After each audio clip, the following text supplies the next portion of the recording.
What's up, my friends? Today we're going to talk about the US and Russia in a nuclear fight. What would actually happen? How would that deterrence work? So stay to the end of this video to find out how both sides would approach mutually assured destruction and who would potentially come out victorious in this. And victory is a loosely used term, obviously, because essentially the whole world loses. So yeah, there's really no victor.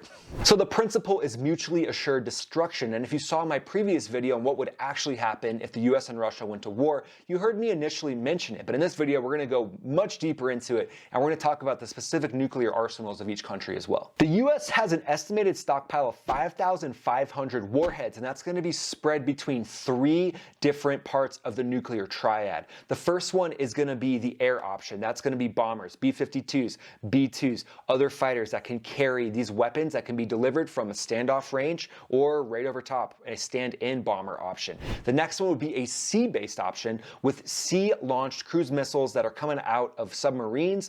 This is probably the stealthiest option and potentially the most lethal.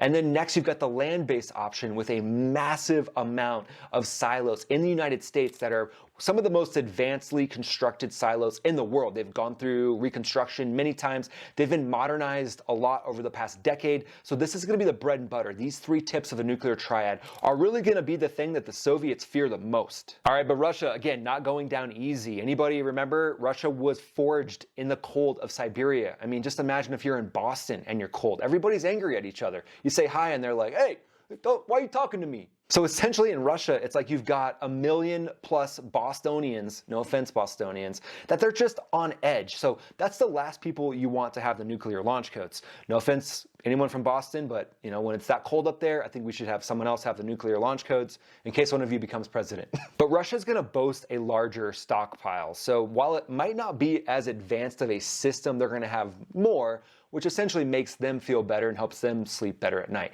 But what they have been doing is developing a hypersonic missile called the Avant-Garde hypersonic missile, which can carry a nuclear warhead.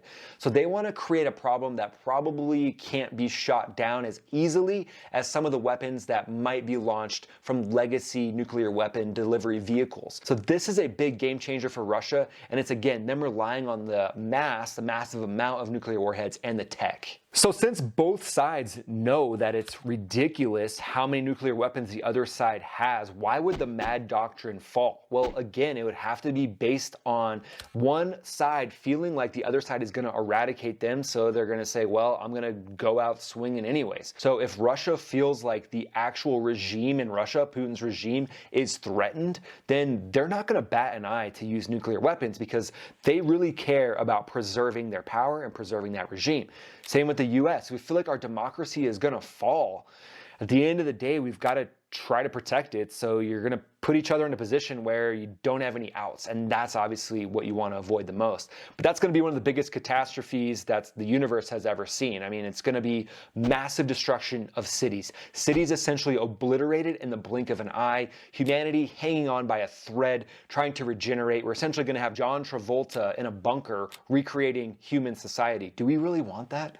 John, no offense, man. So the biggest thing is that alliances are really going to be tested here. And this is when NATO is going to step in and try to solve the issue. Try to at least help solve the issue. NATO is going to be like, guys, gals, can we come to the table? Can we just talk about this before we get to this point? And there is going to be a massive push for diplomacy from NATO. And the UK, Germany, and France, they've got really tight ties to the US, so they probably won't be the ones to go negotiate with Russia.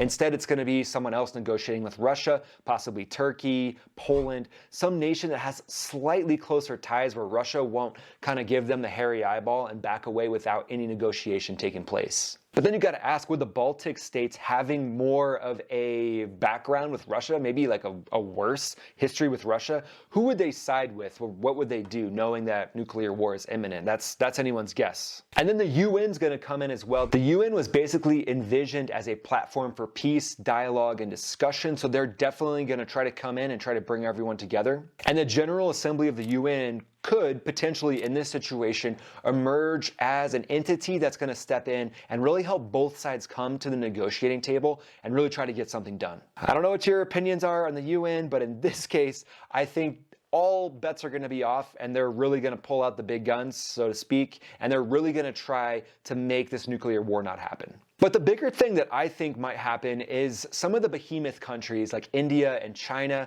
who can kind of stand on their own because they're so powerful. They could really come in and say, look, we've both got nuclear weapons, India and China. America, Russia, calm down.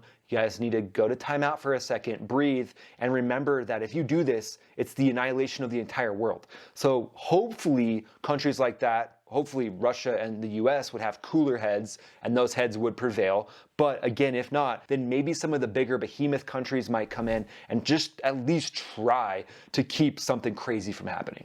All right, so we've done everything we can. The UN didn't work. Come on, UN, can't you just try harder? But here's what's gonna happen. Here's the upheaval of what would happen after a nuclear conflict. Trade routes would go into turmoil. So vital routes like the Suez Canal, the Straits of Malacca, and the Bering Strait could see restrictions or blockades.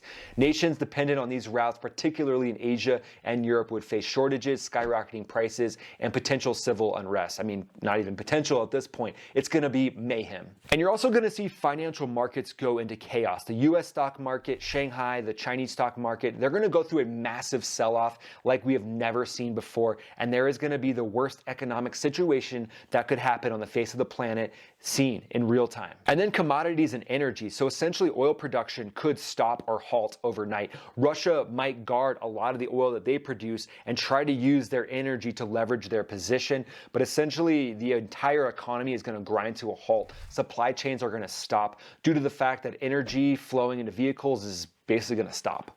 And all those global supply chains, all those beautiful global supply chains that produce this camera, they produce the drink you're sipping on right now, they're going to unravel overnight. And we're going to be left in a society that looks something like it did in the year 1000. Good luck. But now let's talk about shifting global perspectives, because I don't know about you, but if I saw two people that were going to fight and then essentially end the entire world, I wouldn't be very excited to hang out with those people anymore. So shifting global perspectives are going to make people probably really think about the two sides that decided to go into a nuclear war. They're going to be like, really guys? Really? We had all this awesome stuff? We could literally watch football every Monday night, and now I'm stuck here watching this guy on YouTube? Hey, whoa. Well, not the YouTube thing, but, you know, everything else. But think of the humanitarian toll, the instant media that we would be seeing of this conflict playing out real time. When the nuclear bombs were dropped in Japan, we didn't have social media, so we couldn't see the vast impacts happening real time. Now there's footage of it out there, but at the end of the day, it wasn't piped right into our faces with our phones. So if that were to happen, global perception of the two superpowers that do that is going to be completely destroyed. And there's nationalism as well. So initially, you might see both countries have a rise in patriotism as they kind of decide they're going to war. But then after that fades away and perception kind of comes in that, hey, you guys just ended the world, then perception is going to win in that case. And the nationalism that was created, the patriotism that was created, isn't going to outweigh the extremely intense deficit that was just created in trust for those two nations. All right, but at the end of the day, we got to rebuild everything. So physical reconstruction is going to happen, and ideally that would happen from a world perspective with everybody pitching in, deciding that, hey, this is never going to happen again. How can we help rebuild? Because the aftermath would see cities in ruins, infrastructure devastated, and entire regions uninhabitable.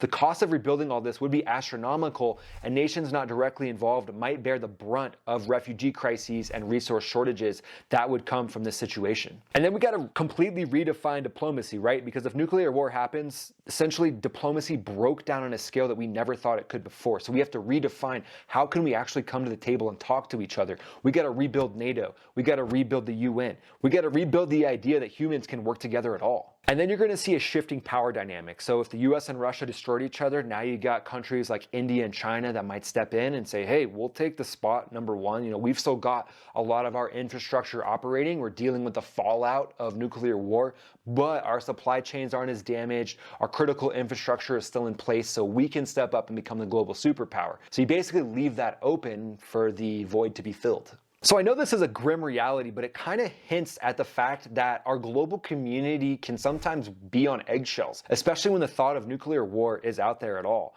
So ideally, we come to the table, we talk, and we're able to discuss hard things before it turns into some crazy situation like this. Thanks so much for watching, guys. Really appreciated having you on this video. Don't forget, you can go back and watch what would actually happen if the US went to war with Russia. That video is out there somewhere. Thanks for checking out this one. Other videos will pop up over here. go ahead and check them out. That'd be the best compliment you can give me. You can go to maxafterburner.co as well if you'd like to grab some threads. See you on the next video.